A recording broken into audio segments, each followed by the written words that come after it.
Released on PC November 9th, 2018 as a Zero Caliber VR, then on May 13th, 2021 for the Quest platform by developer and publisher X-Real Games as a Zero Caliber Reloaded. Zero Caliber Reloaded is unfortunately my first big disappointment in VR since I started using these headsets, and reminds me why one should tether their expectations and not get too carried away by the things we hear, watch, and read in reviews.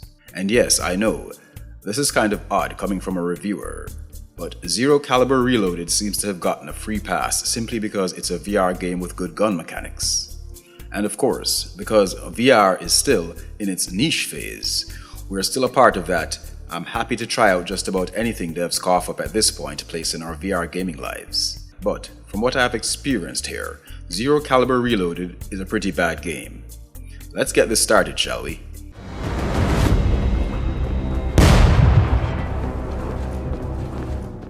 I'm not saying Zero Caliber Reloaded got glowing reviews, but it seemed like that one game that always got a pass.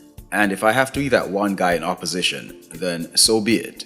Because this has to be said, Zero Caliber Reloaded feels like it was made by the Gameloft of VR. You know, that mobile gaming development team that makes all those knockoff games, like Modern Combat, Nova, and the Asphalt series. Only thing is, as much of blatant generic clones as those games are, I quite enjoyed them, particularly the Modern Combat games I played, and even Nova 3, but I just can't say the same about Zero Caliber Reloaded.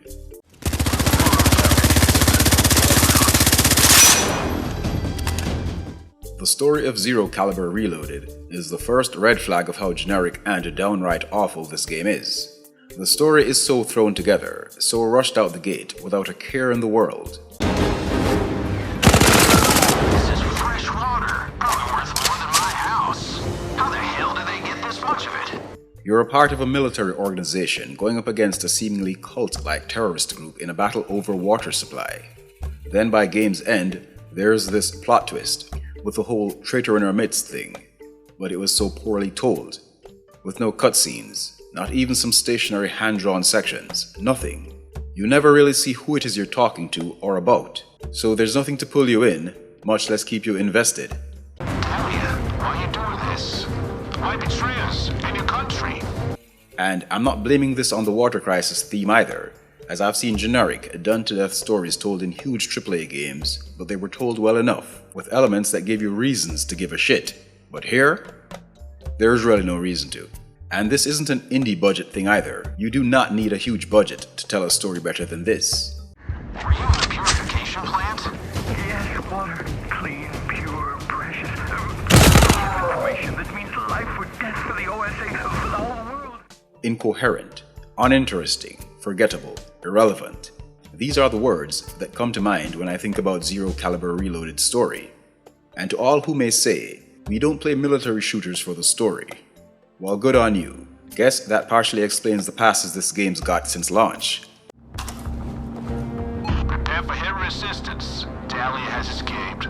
Probably she sent a message to the Taloki that you know you're coming. Be careful.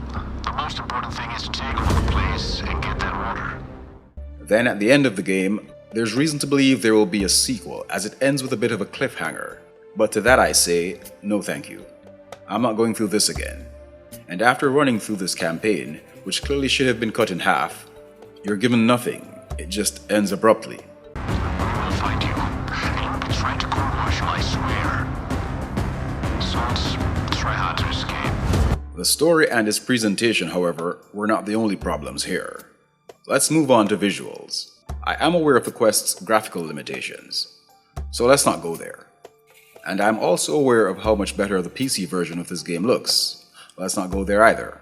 Where I'd like to go though, is the place that reminds us how much better so many other games do look on said glorified cell phone strapped to our faces we called the Quest.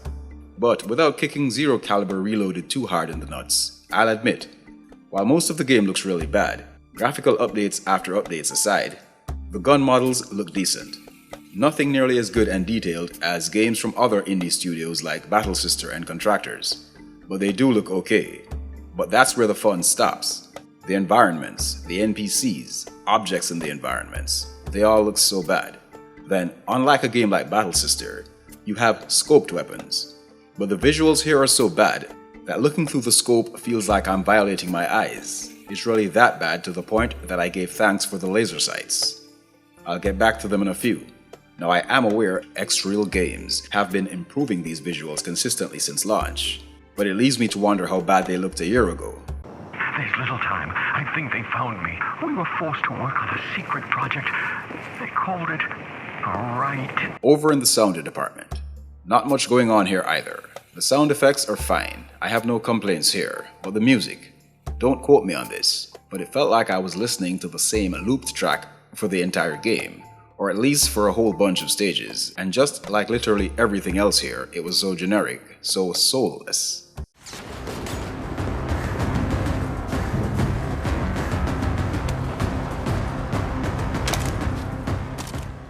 The voice acting followed suit. It wasn't the worst I've ever heard, just on that mediocre B level.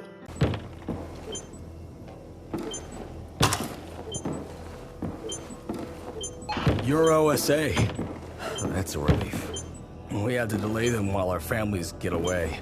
The Taloki are not around. Then the one-liners you'd hear during combat. Not only were they repetitive, but they were just downright out of place and silly. You'd hear them saying the same things only seconds apart, even when there was absolutely nothing going on screen. Imagine hearing soldiers shouting things like, taking cover, under heavy fire, need suppressing fire, when no one, including yourself, was doing anything. I was just standing around, not one single shot fired, and listen to these assholes.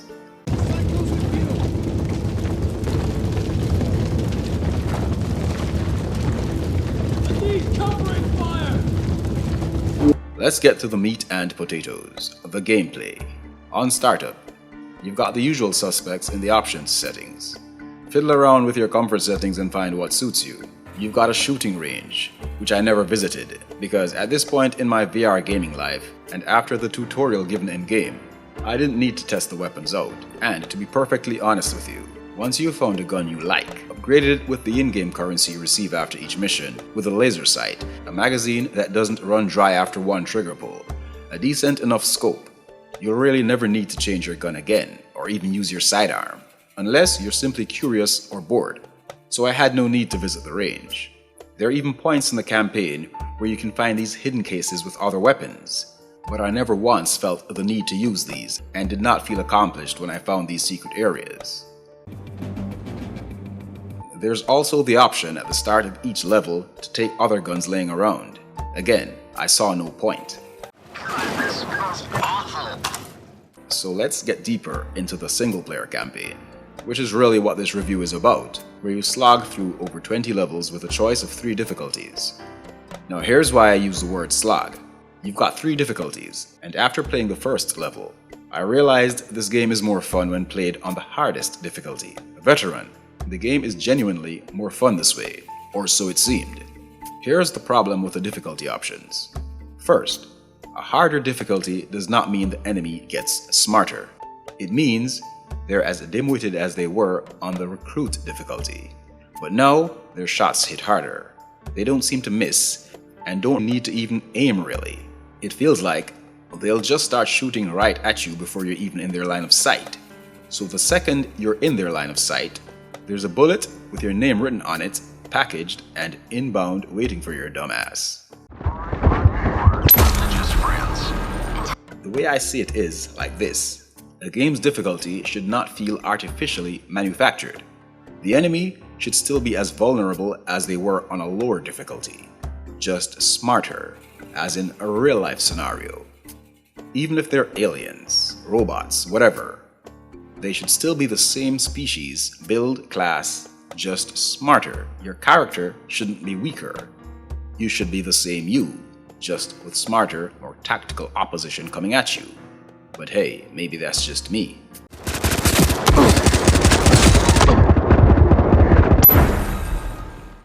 Here's the worst part about the difficulty in Zero Caliber Reloaded. The checkpoints. Now while the levels here are all relatively short, checkpoints still need to be dealt with in a particular way. And again, maybe this is just me, the guy who hates starting over, backtracking and the like. but all checkpoints should be save points. But they are not here. They are dealt with in a most asinine way.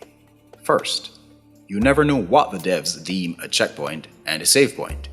So you may be playing, complete an objective and be thinking to yourself, great, now that's out of the way, I can breathe a little knowing if I get taken out, I can start from the last objective completed.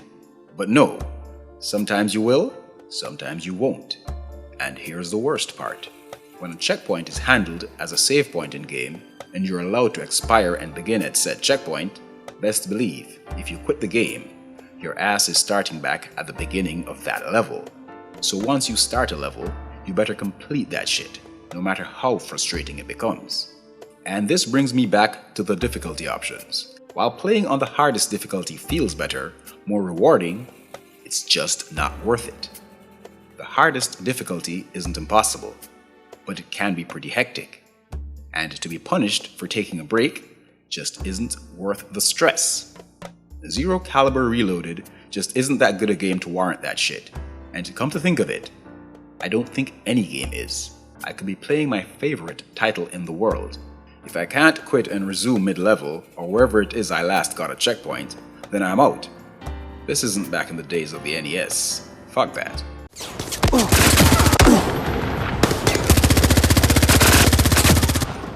Now, one of the things I can say the devs got right here are the gun mechanics. The guns feel good, and manually reloading your gun and taking it from your waist or wherever it's kept feels alright. In some cases, it even felt better than games I love, like Battle Sister, because while there was fumbling, it felt less. But when looking down the scope, aside from being blurry and pixelated, there was this lag every time, or at least most times I did it. It was infuriating actually, and the second reason I preferred to use the laser sight to aim instead, which was incredibly accurate. I was thinking at first, maybe it had something to do with the gun stock and how I was holding the weapon, but it wasn't. No matter how I held to the gun, there was this annoying lag for maybe a split second before I looked down the scope, and that just pissed me off.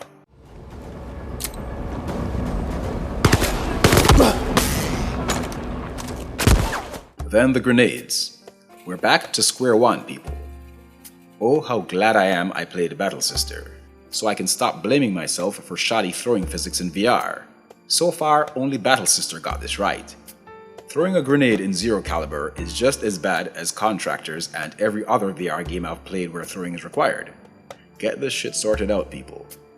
It's ridiculous that Pixel Toys could have figured this out, but no one else can.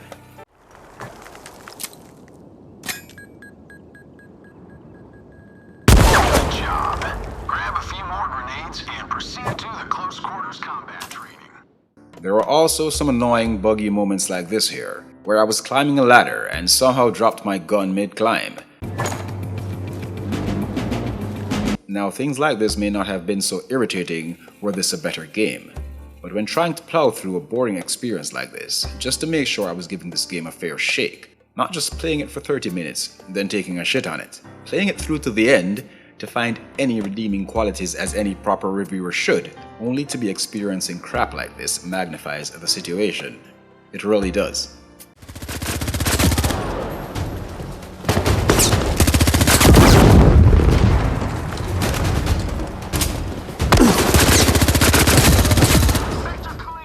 The storytelling here is done through radio chatter and interactions with NPCs. Now, I already gave my take on the story, but it looks particularly silly and lazy when every NPC, except for maybe one who never spoke to you up close, has a mouth cover on. And no, smartass, it's not for social distancing. They're all wearing mouth covers because the devs did not want to deal with syncing issues. I can't say I blame them though. Maybe even they saw where it wouldn't have been worth the effort. Just f off. Everything in this game, with maybe the exception of the gun mechanics, feels so undercooked. Even the objectives you're given while playing feel so lazy. Press this button, open that gate. Grab this keycard, open that gate. When said gate is opened, a bunch of clone-looking enemies will now come barreling at you. And like shooting fish in a barrel, so you will be required to cut them down. Rinse, repeat. We own the control room. We can open all the gates. Even the final boss, well, the only boss, thankfully, was as generic and soulless as they come. I didn't even see how he tied in really. This futuristic armored looking guy just popped up in the middle of what was going on with zero personality or originality. You shot him enough, he was gone. And like nothing. Just nothing. This game is like an empty vessel. I don't know how many more of these adjectives and descriptions I can come up with to truly express how barren this game is. Barren. There's another one. Zero Caliber just feels like a rushed development for the sake of saying, hey, we've got something to add to the small pool of VR first-person shooters. Look at our neat gun mechanics. And we've added a single-player campaign as well. Because although today we've got more to choose from, single-player first-person shooters were sorely lacking a year ago. And that's what this feels like. Zero Caliber Reloaded feels like the devs rushed to the party to show off some of what thirsty gamers were clamoring for. And I think many fell for it. All caught up in the fairly new experience. Too caught up to see the wool over their eyes. Too caught up to see how bland, how generic, how thrown together, how boring and void of personality and soul a Zero Caliber Reloaded really is. And who knows, perhaps if I had played this a year ago, before playing better titles, I may have cut it more slack as well. I'm glad I waited though.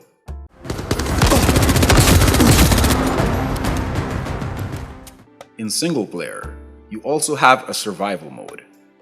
People, after experiencing the entire single player campaign, I was burnt out on this nonsense and was too busy thinking how the hell I survived that slog to be even considering an actual survival mode. So no, I was not and still am not interested in playing through this in horde mode. There's also multiplayer, which I thought may have been this game's main hook. I'm thinking, bad story, shoddy gameplay elements and all.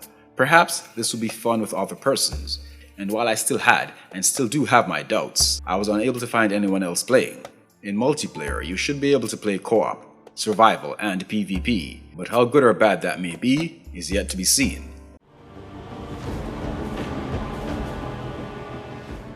So that's that. This is my take on Zero Caliber Reloaded on the Quest 2.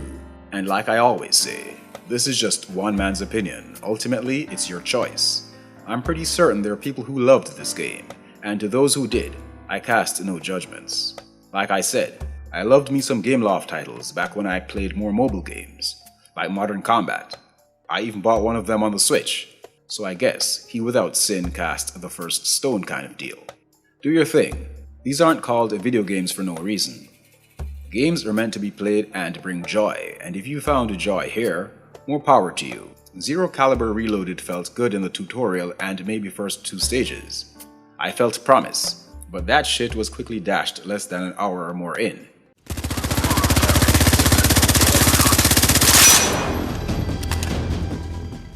Thank you for watching. If you like my content, feel free to like, share, comment, subscribe, and hit that notification bell. Let's say on the other hand, you're a Zero Caliber fan, then I see much deserved dislikes and unsubs inbound. Hey, do you? No love lost, and I won't hold it against you. Our game is never over.